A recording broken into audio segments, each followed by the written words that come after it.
Olá, bem-vindo a mais um webinar de Automotive Business. Esta é a segunda entrevista da série Conversa com os Presidentes. E nós vamos ter aqui hoje a presença do presidente da Mercedes-Benz Brasil, Philipp Schimmer. Este webinar é um patrocínio da BASF, que nos cede aqui o agradável espaço da Casa E para realizar esse webinar, da Logigol e da Quest Inteligência Consultoria. Muito bem, Philipp Schimmer chegou aqui no Brasil em 2013 para comandar a maior operação de caminhões da marca Mercedes-Benz fora do Brasil. Fora da Alemanha, desculpa. E chegou aqui no momento em que o mercado degringolou. Não foi isso, Schimmer? Você, quando falaram para você, Schimmer, venha para o Brasil, você vai para o Brasil, você vai dirigir uma operação das mais importantes do grupo para a gente, foi uma opção sua regressar, porque você já esteve aqui nos anos 90. Depois você regressou para a Alemanha, passou por vários cargos. Antes de vir para cá, comandava a área comercial de carros da marca, né? E depois chegou aqui para comandar a segunda maior operação de caminhões Mercedes-Benz do mundo. E foi uma opção sua? Olha, primeiro boa tarde a todos os espectadores. É um prazer estar aqui com vocês. No fundo, era uma opção minha, mas também tinha um certo pedido que eu viesse de novo. Como você falou, para mim é a terceira vez que eu estou no Brasil, né? Eu cheguei a primeira vez aqui em 1991, uma época bem diferente. Aí fiquei uns 7 anos aqui, aí eu voltei para a Alemanha, depois fui convidado a assumir aqui a vice-presidência comercial em 2004, fiquei até 2009. E aí, quando eu voltei para a Alemanha em 2009, falei, agora Brasil estou de férias, né? Mas aí, em 2013, recebi o convite de assumir a presidência. E aí, eu aceitei com bastante, na idade, também com bastante emoção e motivação. Sabia que o trabalho não seria fácil, mas porque eu sabia que a Mercedes-Benz precisava de uma reestruturação. Mas, logicamente, ninguém contava com a dificuldade no mercado que a gente desde lá praticamente enfrentou, né? Então, como se fala num bom português, eu paguei os meus pegados, não sabia que eu tinha tantos, mas eu paguei os pegados, mas estou aqui forte e motivado para continuar mais um pouquinho aqui. Muito bom. E, Schimmer, olha só, você chegou aqui, ainda se vendiam 150 mil caminhões por ano nesse país, naquele ano andando. Aí, poucos anos depois, esse mercado caiu para 1/3, 50 mil. E quais foram, diante de um cenário tão adverso, quais foram as suas primeiras providências? O que você teve que fazer? Mais uma vez, quando nós chegamos, ou quando eu cheguei aqui em 2013, eu já vim com a tarefa de reestruturar a empresa. Na época, ninguém contava que a gente teria um retrocesso tão forte no mercado. A gente sabia que a situação não era fantástico, que tinha uma certa mercado artificial devido ao Finame, na época, você se lembra, extremamente barato, mas a gente achava que a coisa ia se normalizar, não tendo um crescimento, mas uma estabilidade. Isso era a nossa previsão. Então, a piora econômica, política, não era previsto. Agora, quando eu cheguei mesmo assim, quando você tem que fazer uma reestruturação, eu acho que a base que você tem que fazer é uma análise muito profunda, uma análise muito objetiva, quais são os pontos fortes e os pontos mais desafiadores para a empresa. Eu fiz isso na época, tinha um quadro bastante claro. Com base nisso, eu montei, junto com a minha equipe, um plano estratégico que a gente está implementando. Estou bastante contente que, apesar da crise, a gente não mudou uma vírgula do nosso plano. Então, a gente está, na verdade, colocando na prática o que a gente colocou no papel em 2013, 2014. Logicamente, hoje, sob uma condição mais difícil, né? Tudo seria mais fácil se o mercado estivesse em uma situação melhor do que está. Mas a gente está se preparando para o futuro, a gente está preparando a empresa para a próxima década e a gente está executando o que foi planejado. Você avalia que esse plano que foi feito, você classifica ele de ousado? Eu acho que ele ele foi de uma certa maneira ousada, mas ele ousado muito consciente. Então eu acho que a Mercedes não assumiu nenhum risco. O risco talvez maior foi de ter ficado investido no Brasil, né? Agora, mas isso plano fazia 60 anos. Exatamente, nós estamos aqui faz 60 anos. A gente não pensa só no ano DO externo, a gente pensa sempre em ciclos maiores. O plano que nós fizemos, eu acho que ele foi bastante agressivo, mas uma agressividade bastante consciente e bem executável.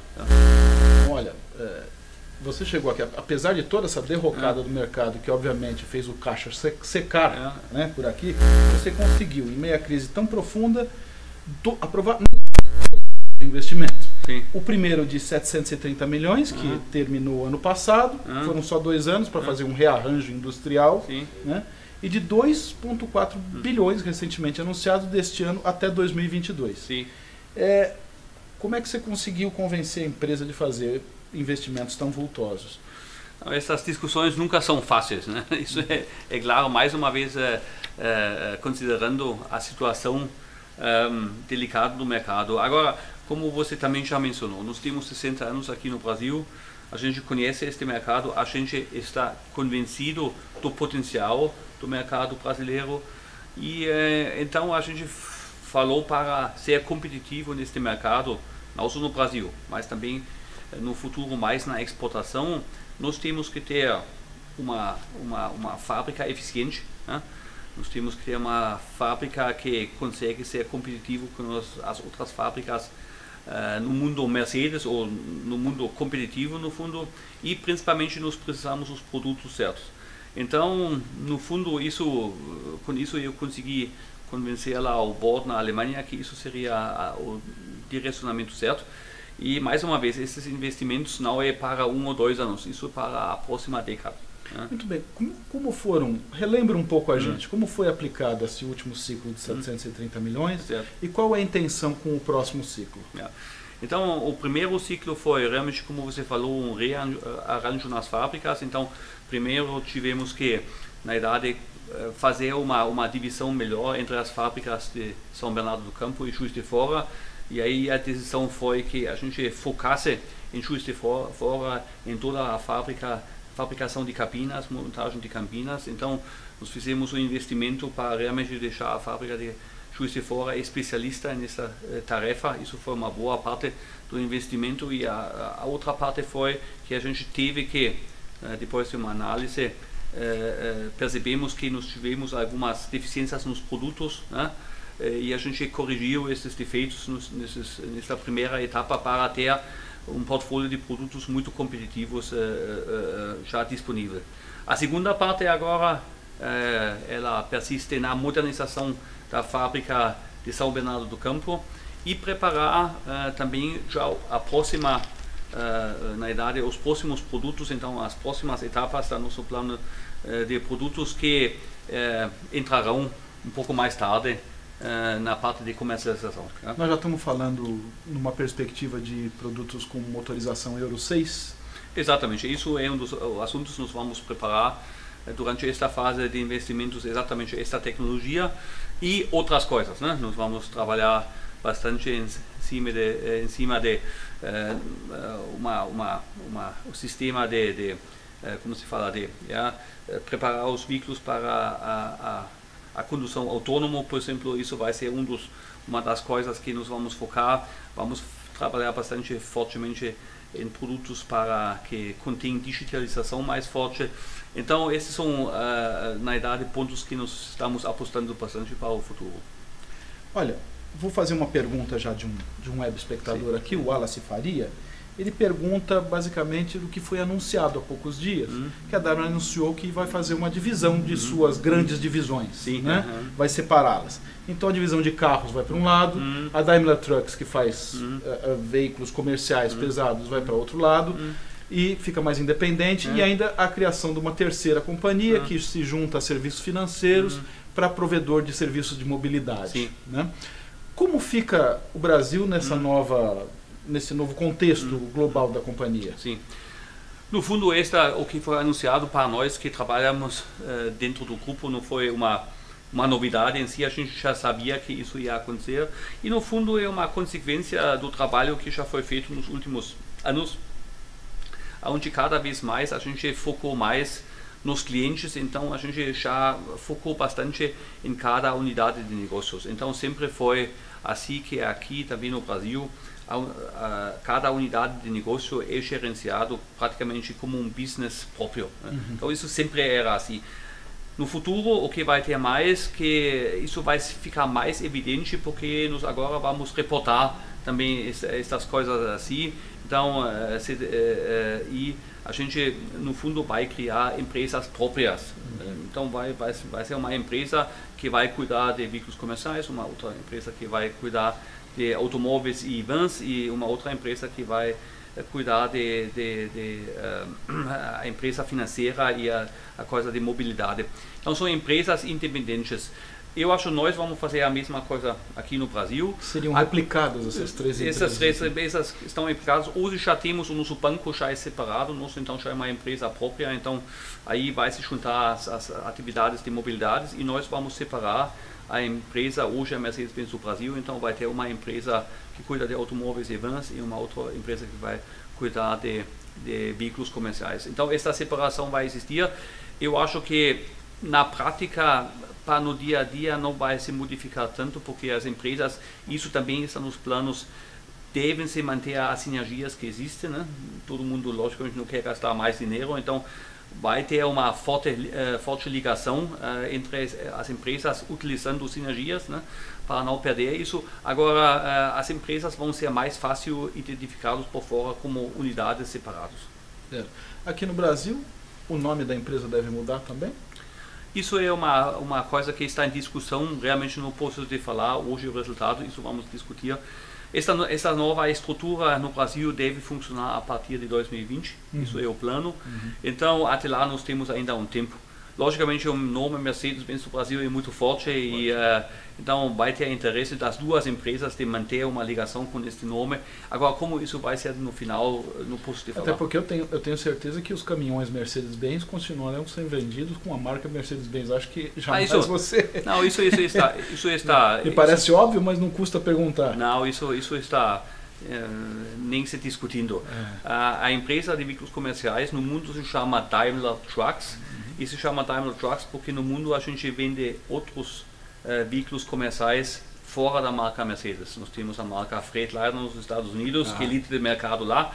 Nós temos uma marca líder de mercado no mercado asiático, que é a Fuso. Então, não é só a marca Mercedes que existe para veículos comerciais. Por isso, você falou, então vamos chamar esta empresa de Daimler Trucks, né? Então, essa foi a razão. Agora, aqui no Brasil, hoje a gente só comercializa veículos comerciais com o nome Mercedes-Benz. Então, vamos discutir então como depois no futuro o nosso nome vai ser. Muito bom. Olha, continuam chegando perguntas aqui. Eu gostaria inclusive de acrescentar que para quem quiser fazer perguntas, para que eu leia aqui no tablet, na hora que você escreve, você coloca o símbolo hashtag, o jogo da velha na frente, para aparecer como uma pergunta para mim, para que eu possa fazer para o Schimmer aqui. Olha, já tem aqui eu tenho uma pergunta a fazer e vou agregar junto com a pergunta do Mauro Canetti. Ele pergunta, eu vou perguntar a você, como é que você avalia o desempenho do mercado de caminhões hoje, né? E ele sugere, para quando você acredita que nós vamos ter um volume de novo de 150 mil caminhões ano? Uma ótima pergunta lá do Mauro, uma pergunta que a gente se faz internamente quase todo dia, né? Nos últimos anos a gente sempre olhava de manhã na nossa bola de cristal e adivinhava como seria o mercado, porque o planejamento nos últimos anos foi muito difícil. Eu acho que isso é uma brincadeira, mas no fundo descreve um pouco o problema hoje no mercado. O mercado de veículos comerciais e principalmente de caminhões, o mercado de bens de investimento. Então, para este mercado funcionar, você precisa de uma estabilidade. E a estabilidade nem precisa ser um crescimento enorme, mas só uma estabilidade que você tem uma previsibilidade para os próximos anos. Nem que fosse para crescer 1,5% ao Perfeitamente. ano, alguma coisa já refletiria. Exatamente. Então, como nos últimos anos nós tivemos nenhuma estabilidade, nós tivemos muitas turbulências no mercado, ninguém praticamente investia.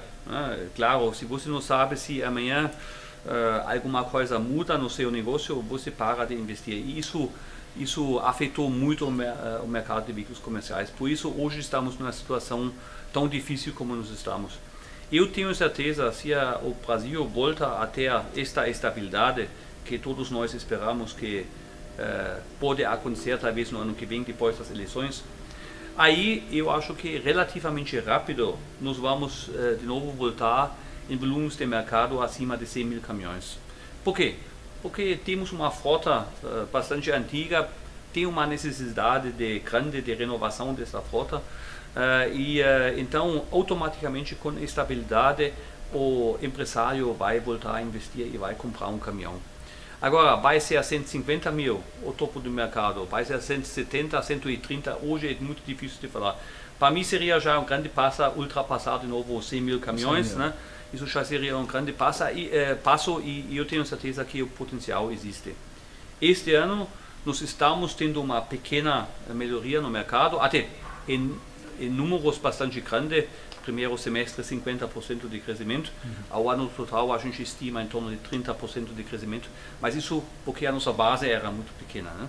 Então a gente percebe que com a baixa dos juros isso já tem um reflexo positivo no mercado e a gente também prevê os próximos meses, mesmo com as turbulências da eleição que provavelmente vamos ter, com uma demanda bastante firme, né? Então a gente acha que no final do ano nós vamos chegar a um crescimento em torno de 30%. Né?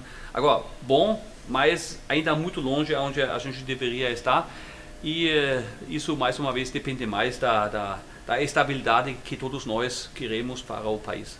Agora, a Mercedes está crescendo nesse mesmo passo e pretende chegar ao fim do ano nesse mesmo passo de crescimento? Olha, nós estamos mais ou menos neste mesmo passo. Às vezes um pouco a mais, um pouco a menos. Hoje eu diria que o nosso foco é muito voltado à nova linha de caminhões que a gente implementou agora este ano na fábrica. Estamos muito preocupados que a gente consegue fornecer a qualidade do produto, então por isso a gente nem está correndo atrás do último caminhão. Estamos realmente muito preocupados em atender bem a qualidade, porque uma nova linha de montagem significa muita mudança e você tem que manter o ritmo. Mas a gente está bem. Hoje posso falar para você que nós até temos em alguns produtos falta de produto. A gente poderia vender mais do que a gente hoje está entregando. Principalmente pesados. Principalmente pesado, mas também nos leves e nos ategos a gente tem pouquíssimo estoque. Então tem estoque de 5 dias, 10 dias, que para nós é muito pouco. Então eu diria que a gente está dentro do mesmo, crescendo da mesma maneira, sem nenhuma preocupação. Em ônibus ganhamos alguma participação de mercado este ano, o mercado não está crescendo tanto, mas também a gente está com os estoques muito controlados e estamos com passos firmes indo para a frente. Desde o ano passado, mais especificamente, as exportações deram um salto para todos os fabricantes de veículos comerciais, para a Mercedes bastante também. E para onde estamos indo nessa conquista de mercados externos de veículos comerciais? A Mercedes está indo bem? Quanto que espera crescer? Como é que está? Qual o percentual da produção está sendo exportado? A gente acha que nós temos que ter para ter uma estrutura saudável dentro da empresa, um volume de exportação que entre 30% a 40%. A gente quer chegar em 40%, isso nem sempre está possível. Para nós, este ano tem começado muito bem as exportações. Estamos fazendo um trabalho bastante intensivo nos últimos anos para conquistar novos mercados. Até anunciamos faz alguns dias uma venda de 500 ônibus agora para a Nigéria, que faz parte desta busca de novos mercados. Agora a gente tem que reconhecer, este ano temos um problema na Argentina, o mercado lá caiu muito, e como a Argentina sempre foi o nosso maior mercado de exportação, eu acho dificilmente a gente vai superar as exportações do ano passado, né? Porque a Argentina sem dúvida vai comprar menos caminhão e ônibus do que o ano passado. Agora achamos que o problema na Argentina é uma coisa temporária e esperamos a partir do ano que vem já entrar na normalidade, né? Perfeito.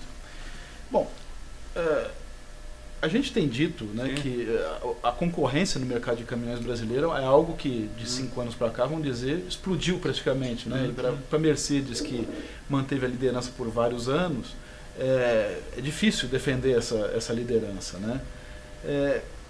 A Mercedes está preparada para defender essa liderança? A liderança é um objetivo claro na sua gestão? Não é? E como está se enfrentando a concorrência?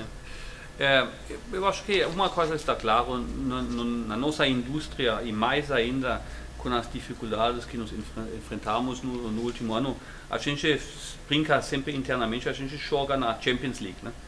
A gente não joga com amadores. Todo mundo que está sobrevivendo e participando neste mercado está muito bem estruturado e não podemos subestimar nenhum dos nossos concorrentes e todo mundo tem produtos bons, serviços bons. Então, se você quer ser líder, você tem que trabalhar muito bem. Isso está claro.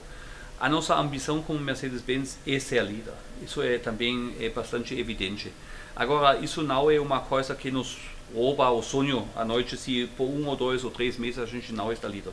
A gente sempre falou, nós queremos fazer o nosso trabalho voltado para o cliente, nós queremos atender às demandas do cliente e se nós fazemos isso bem feito, a liderança vem praticamente, tem que vir automático. E por quê? Porque nós somos arrogantes? Não. É mais pela estrutura que nós podemos oferecer. Nós temos aqui o maior portfólio de produtos, né? Nós oferecemos desde um Sprinter até um caminhão 8x4 extra pesado, do micro-ônibus até o super articulado. Nós temos toda a gama de produtos. Nós temos a maior rede de concessionários no Brasil. Nós temos a maior operação de veículos comerciais no Brasil. Então, eu acho que se a gente faz um trabalho bem feito, a liderança tem que ser de uma certa maneira normalmente, né? Então, para nós é muito mais importante que a gente quer participar de todos os negócios. Nós queremos que o cliente nos chama quando ele pensa em caminhão ou ônibus, ele tem que pensar na Mercedes-Benz. Se a gente depois ganha todos ou perde alguns, isso faz parte do jogo, né? Então, eu diria ambição sim, mas não é uma coisa que agora nos rouba o sonho se por 1 ou 2 meses a gente não está. Na hora de fechar um negócio, e às vezes eu sei que você participa de alguns fechamentos de negócio, o que vale de verdade? É o preço que você coloca na mesa? O que mais está valendo atualmente para vender um caminhão no país hoje?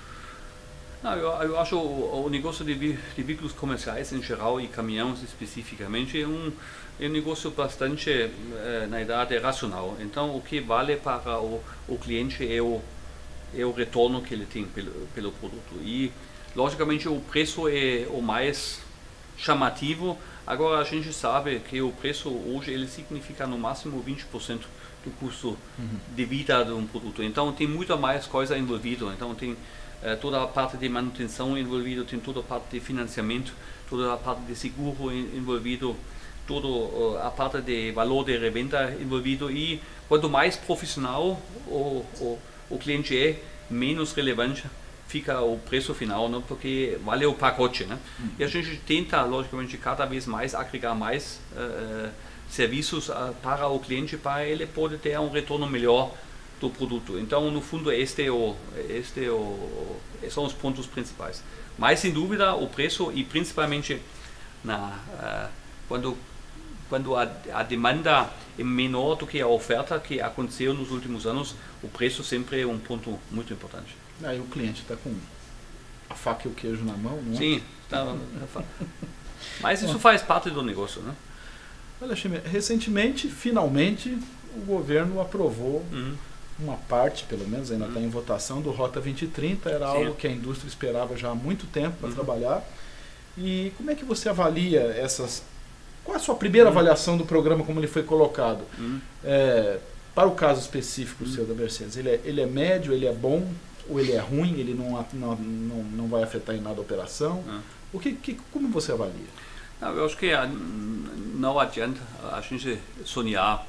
Então, logicamente, a indústria, pela relevância e pelos problemas que a indústria está enfrentando, a gente queria alguma coisa a mais, mas a gente tem que aceitar que hoje as possibilidades também pela situação fiscal do país, eram limitados ou são limitados. Então hoje a gente fala, estamos satisfeitos com o que saiu, está um pouco aquém das nossas expectativas, mas agora eu acho que também não adianta mais, vamos olhar para frente, é uma base que agora nós temos, esperamos agora que a regulamentação ocorra relativamente rápido e que para em 2019 realmente a gente pode se usufruir dessas coisas. Eu acho que toda essa discussão, a discussão logicamente quando você está na indústria, você enxerga isso muito do seu ponto de vista, mas eu acho a discussão muitas vezes foi muito polêmica.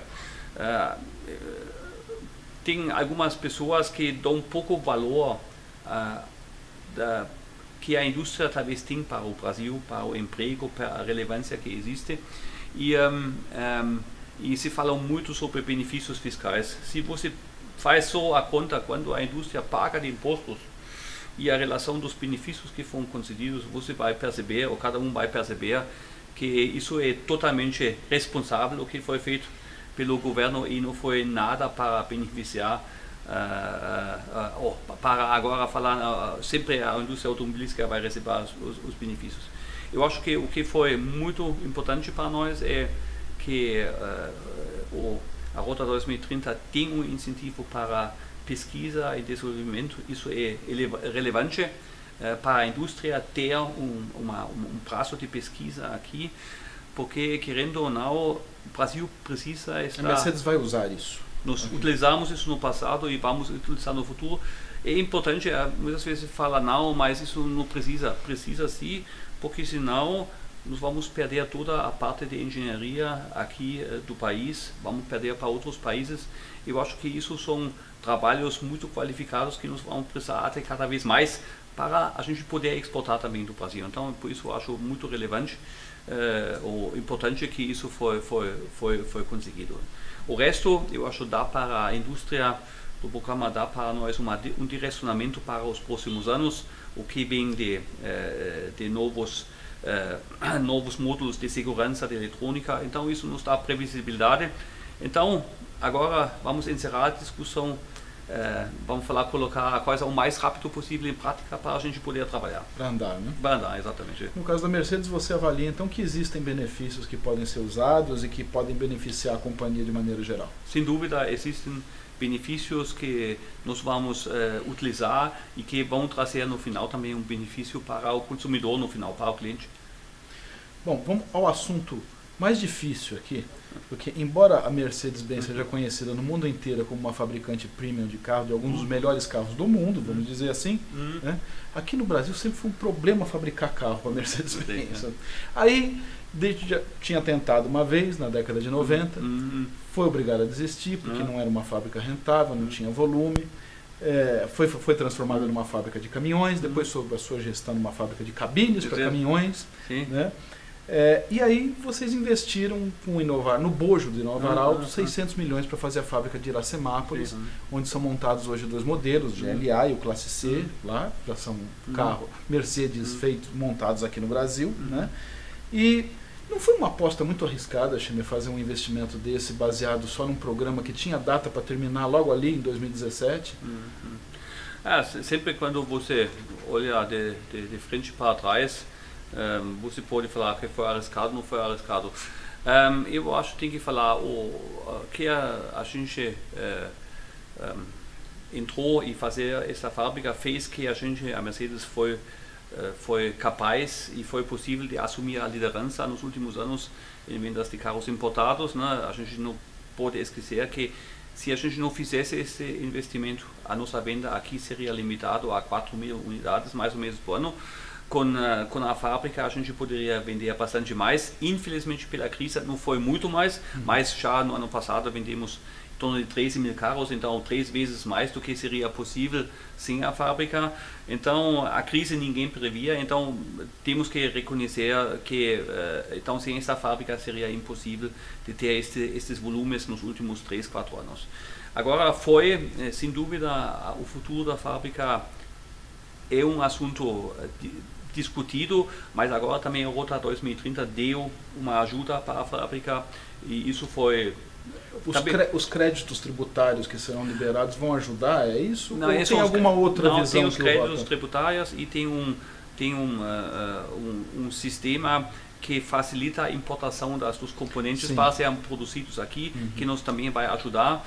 Então isso dá uma perspectiva melhor para a fábrica do que antes. Então isso foi requerido por nós também, porque nós falamos também, assinamos o InnovaAuto 2014, não pode ser que 3 anos depois a coisa tudo vai para não vai valer mais. Então isso não seria possível. Então aí eu acho que o governo mostrou bastante sensibilidade de aceitar esta argumentação e considerar então ou criar esta nova regra.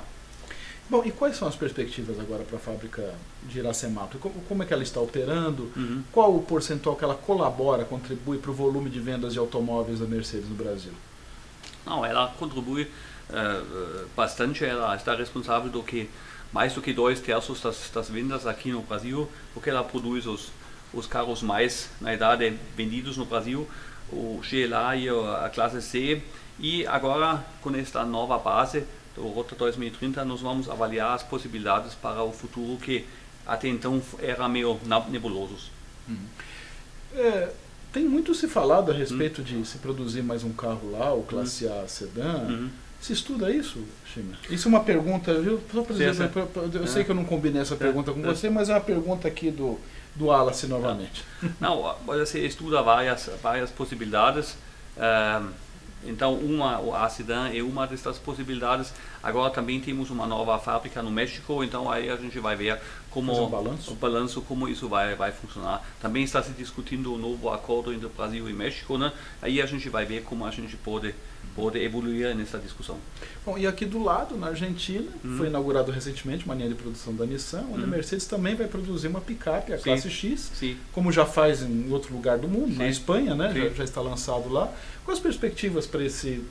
O que você avalia a Mercedes no mercado de picapes? Que aí está no intermédio, né? Entre um carro e um caminhão. Pessoalmente, eu sou um fã do segmento dos picapes. Até posso falar que um dos primeiros projetos, quando eu cheguei aqui em 1990 e alguma coisa, foi sobre analisar a possibilidade da Mercedes entrar no mercado das picapes. Então, agora, 20 e poucos anos depois... Na época agora, em parceria com a Chrysler, né? E com outras empresas. Mas, então, agora, 20 anos e poucos depois, este primeiro sonho que eu participei está se tornando realidade e eu estou bastante animado, né?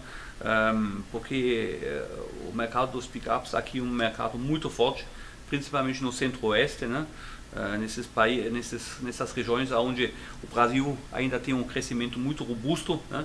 Na parte agrícola, então esses produtos são muito, na idade, muito demandadas e eu acho que a Mercedes tem uma ótima chance de ter uma belíssima participação.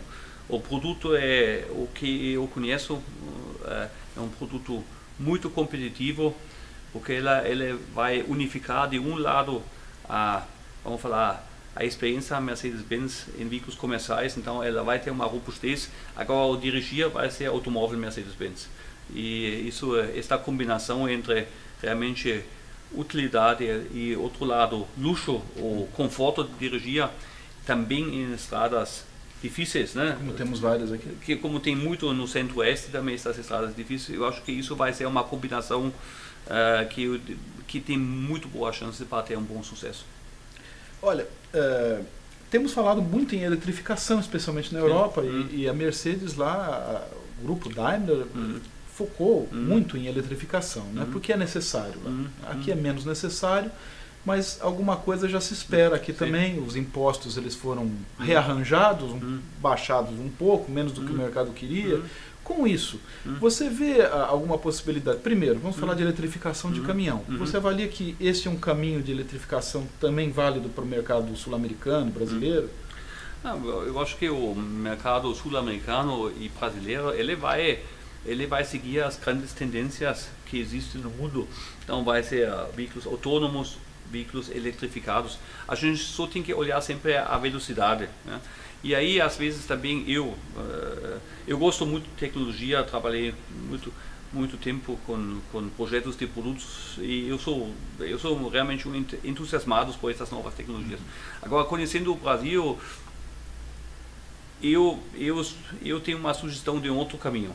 Eu acho que num país onde nos veículos comerciais 80% da frota ainda é Euro 3 ou Euro 0, eu acho que a primeira prioridade deveria ser tirar estes produtos da rua e colocar uma tecnologia Euro 5 ou no futuro Euro 6, porque aí tem um volume. Aqui você tem uma possibilidade de realmente reduzir o problema de acidente, problema de poluição. Falar agora sobre eletrificação, que no início vão ser volumes muito pequenos, que vão precisar grandes investimentos, não só das montadoras, também do poder público, né? Porque ele tem que preparar a infraestrutura para esta tecnologia. Me parece a ordem um pouco errada, né? Sem dúvida, nós vamos ter experiências e a Mercedes está se preparando para isso, para alguns nichos de mercado onde esses produtos vão ter uma aceitação mais rápida, mas se eu fosse o responsável, eu focaria agora realmente em renovar a minha frota e com isso ter avanços muito mais rápidos e muito mais baratos. E aí na eletrificação, me preparando para um próximo passo eu posso entrar, mas aí com o país já preparado. Porque acreditar que um cliente, um consumidor vai pular de um caminhão Euro 0 para um caminhão elétrico, isso é desconsiderar a realidade que nós vivemos. Bom, mas além da eletrificação, existem outros caminhos para limpar emissões, né? Nós temos gás, biogás, etanol. Sem dúvida. A Mercedes, existem já concorrentes aqui no país, você sabe disso, que estão apostando nesse caminho. E a Mercedes, como ela se coloca nessa seara de combustíveis alternativos? Não, nós estamos também participando, nós temos inúmeras iniciativas que nós já lançamos, alguns já desistimos de novo porque não teve uma demanda. Então a Mercedes sempre está atento a essas coisas e no fundo sempre estamos oferecendo também para cada segmento possibilidades. Hoje a gente vê realmente a prioridade nosso é melhorar os nossos motores a combustão, mas a Mercedes está preparado para também oferecer outro tipo de produto. Como, por exemplo, agora na feira ou no mercado lá, em outros mercados a gente já está oferecendo outros produtos também, né? E na questão de veículos automóveis, né? Automóveis e SUVs eletrificados, que a Mercedes está fazendo lançamentos importantes lá fora, nesse mercado. Existe alguma intenção de se importar para cá alguns desses produtos, híbridos ou elétricos?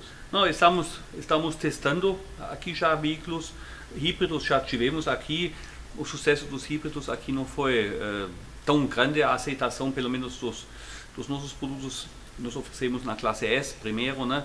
Foi limitado, mas a gente está oferecendo esses produtos e estamos testando ativamente até 2 veículos na prefeitura de São Paulo que estão em operação.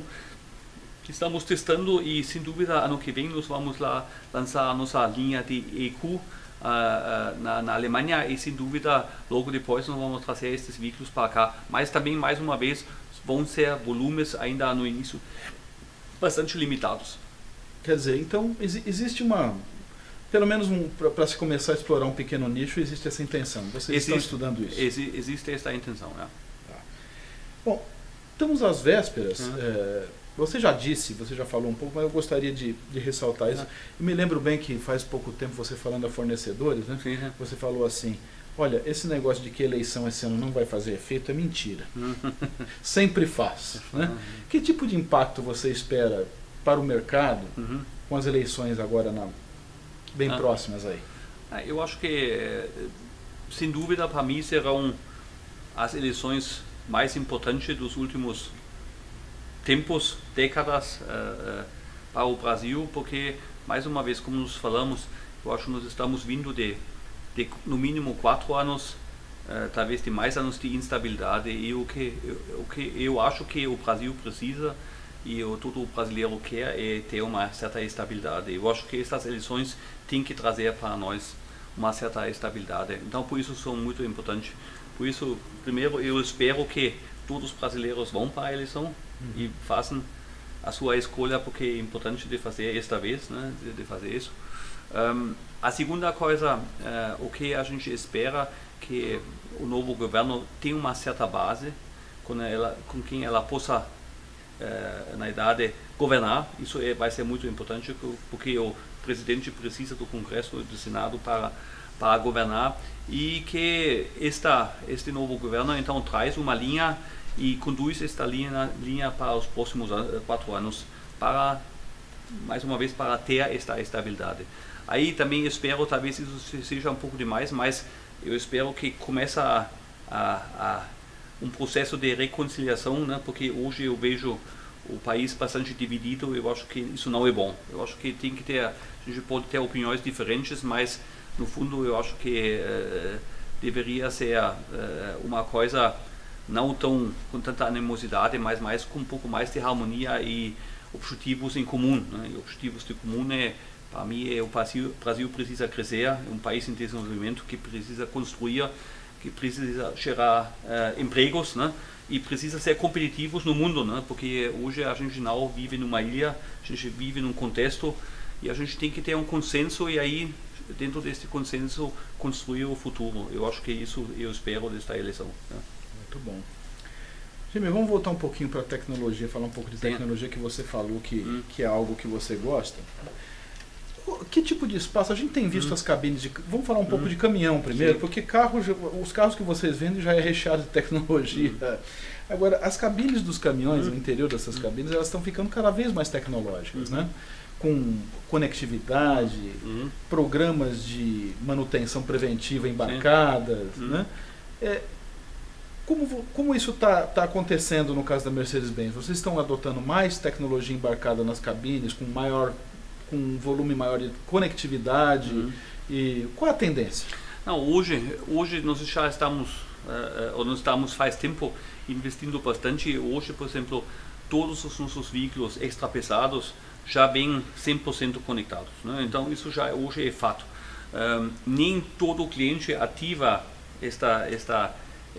na verdade, esta possibilidade, mas hoje os caminhões já estão conectados e esta tendência será cada vez mais. Outra coisa são sistemas de segurança passiva. É uma área onde a Mercedes investe muito dinheiro, porque o nosso assunto é evitar acidente, né? Você tem assistência ativa, né, onde você tem um airbag, mas quando você precisa de um airbag já é tarde demais.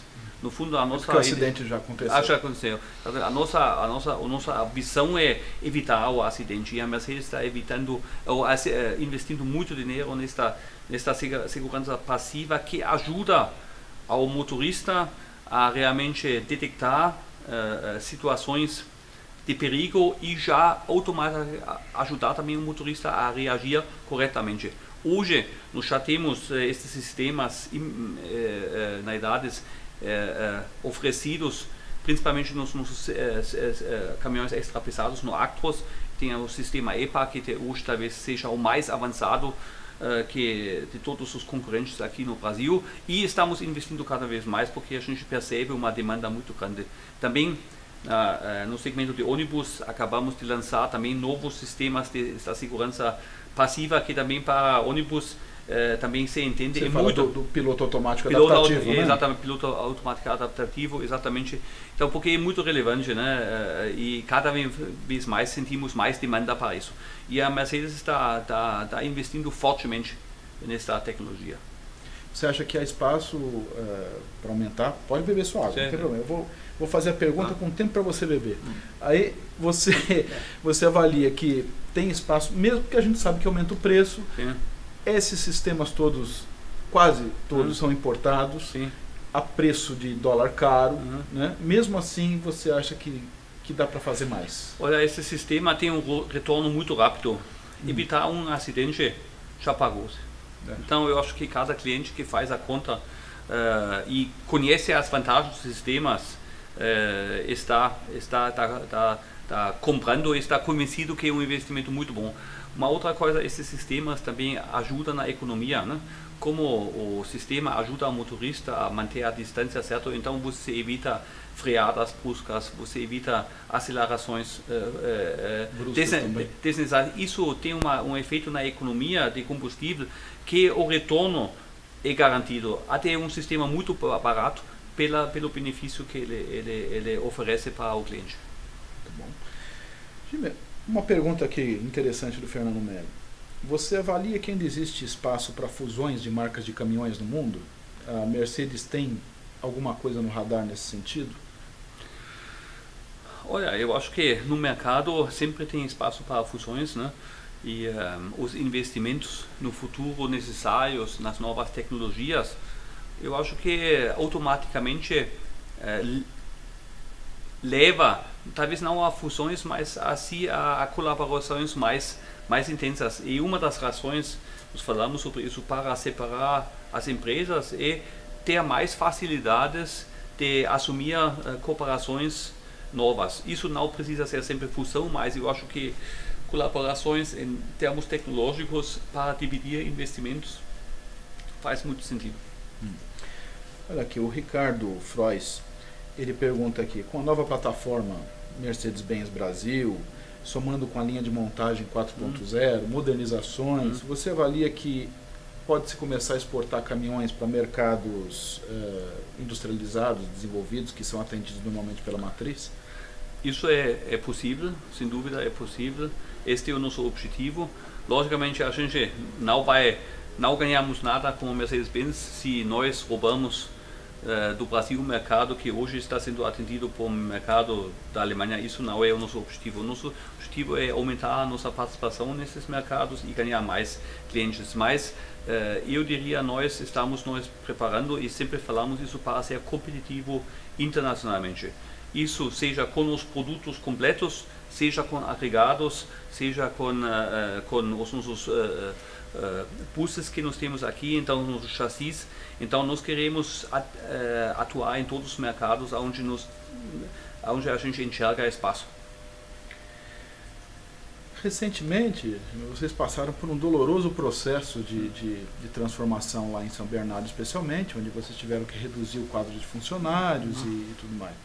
E nesse meio tempo também foi aprovada uma nova lei trabalhista no país. Pergunta aqui do Barione. Com essa flexibilização de lei trabalhista, ajudou a Mercedes e as unidades produtivas aqui no Brasil, de alguma maneira? Eu acho que os problemas que nós tivemos de excesso de pessoal em São Bernardo não está muito ligado a esta questão da nova lei trabalhista. Então, este é um problema à parte.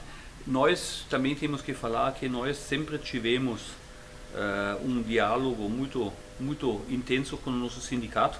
Então, nós sempre tivemos acordos bastante bem estabelecidos junto com o nosso sindicato, talvez melhor do que outras empresas que talvez se beneficiam mais pela nova lei trabalhista. Onde nós enxergamos uma grande vantagem da lei trabalhista e por isso nós sempre apoiamos, que ela dá mais segurança jurídica, né? Não sei se você sabe, mas o Brasil ele é campeão mundial, não no futebol infelizmente, mas sim em casos trabalhistas, né? E nós da Mercedes-Benz, nós também dentro do grupo Daimler, nós somos a empresa com mais casos trabalhistas em tramitação na idade na justiça. Isso é muito ruim.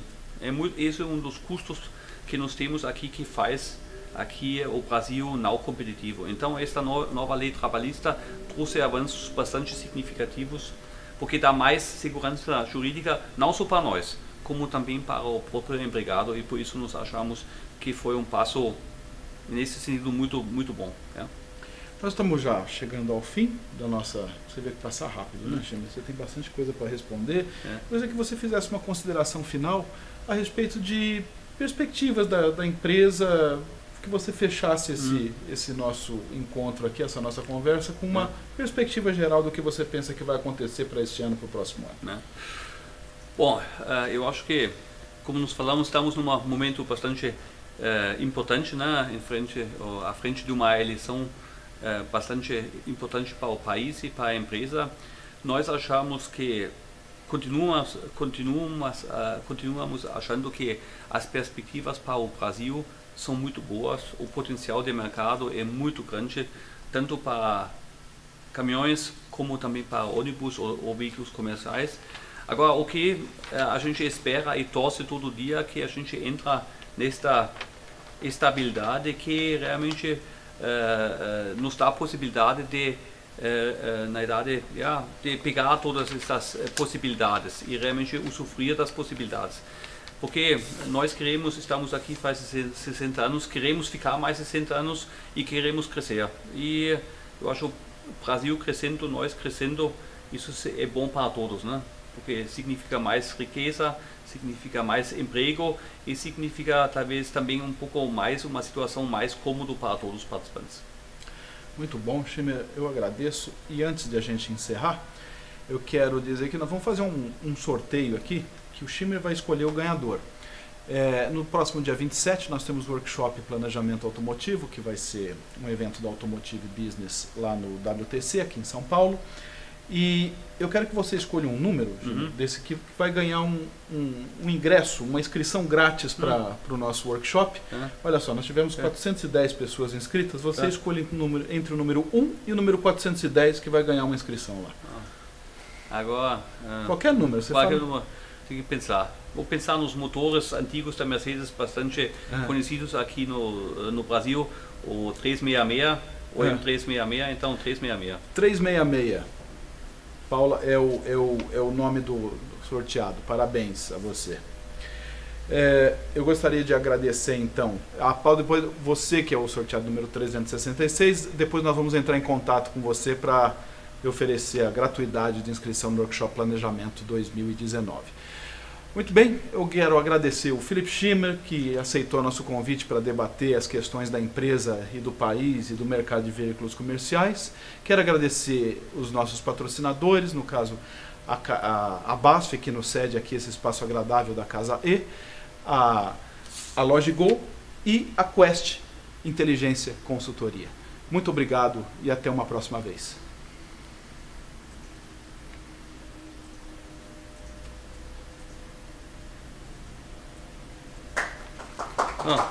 Muito